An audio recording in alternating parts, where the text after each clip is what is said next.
And now on to battlefield Bihar. The state saw record voter turnout in the first phase of crucial assembly election that will be a precursor to several key state polls. Now, the Election Commission data shows a record 64.66% votes polled in about 121 of the 243 assembly constituencies. In fact, the second and the final phase of voting will now take place on November 11th. Campaigning at this point has intensified in the remaining 122 seats in Bihar, where the voting will take place in the second phase. Now viewers, the second phase of voting covers the Simanchal region districts which border West Bengal and Nepal. It includes Sitamarhi, Purnia, Araria, Kishanganj as well as Katihar. Now senior leaders and star campaigners of both the camps, NDA as well as Mahagathbandhan, along with the leaders of other parties.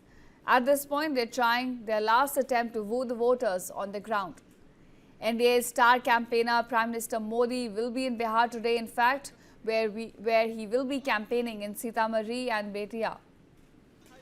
Now, the election comes after a controversial revision of electoral rolls that the opposition alleges would exclude genuine voters and give an edge to the Bharatiya Janata Party. In fact, the BJP and Election Commission have denied these allegations.